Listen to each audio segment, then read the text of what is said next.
Hello everyone, you are most welcome in my new video. तो आज की video में हम कुर्ती के साथ स्लीव कैसे अटैच करते हैं वो सीखेंगे। क्या करते हैं, पूरी कुर्ती को बिल्कुल अच्छे से स्टिच कर लेते हैं, लेकिन जैसे ही वो स्लीव्स को अटैच करते हैं कभी उनका आर्म होल बढ़ जाता है तो कभी उनकी स्लीव्स बढ़ जाती है। तो उससे छुटकारा पाने के लिए यहाँ पर हम बिल्कुल स्टेप वाइज स्लीव को कैसे अटैच करते हैं वो सीखेंगे। सबसे पहले आपने यहाँ से जो आपकी कुर्ती है उसका आर्म होल बिल्कुल अच्छे से प्रॉपरली नाप लेना है। यहाँ से मेरा आर्म होल आ रहा है 9.75। एक बार फिर से चेक करते हैं। आपने आर्म होल को 2 बार पक्का मापना है, क्योंकि हो सकता है आप एक बार गलती कर दो। यहाँ पर मेरा 9.75 ही आ रहा है, तो ऐसा उल्टा करेंगे।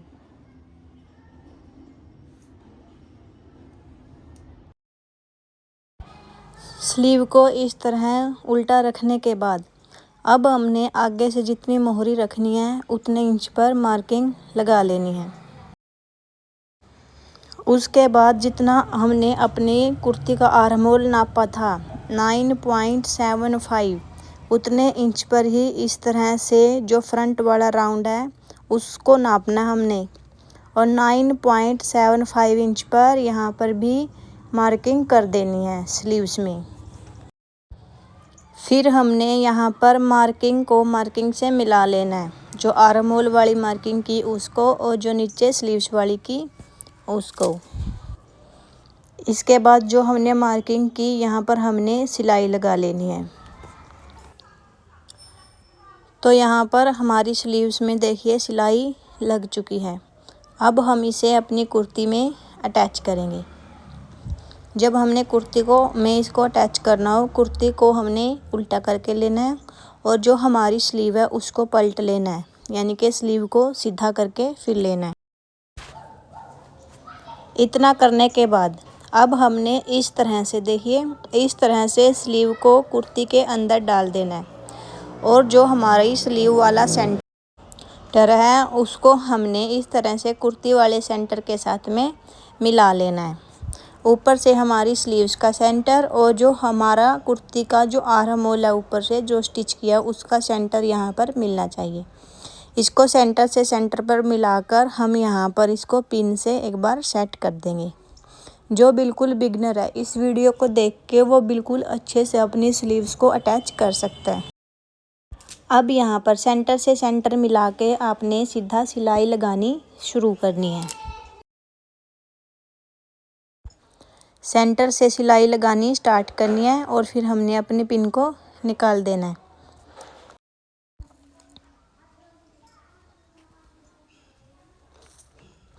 सिलाई में हम यहाँ पर हाफ इंच का मार्जिन रखेंगे, ज़्यादा मार्जिन हम स्लीव्स के अंदर नहीं रखेंगे। अब देखिए जैसे ही हम यहाँ पर फिटिंग वाली जो हमारी सिलाई है उसके पास आते हैं, उससे हमने हाफ इंच या 1 इंच दूर रोक के मशीन को पक्का करके यहाँ से निकाल लेना है।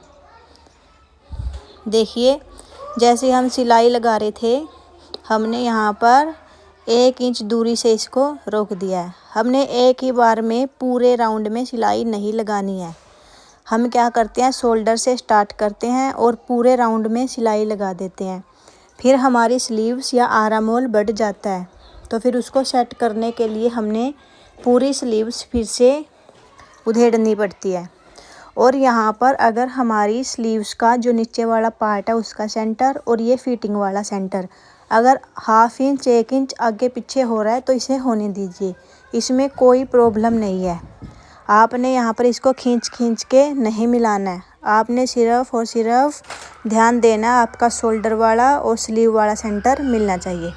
अब फिर से हमने इस तरह से स्लीव्स को फिर से रखना है और सेंटर से ही सिलाई को स्टार्ट करना है।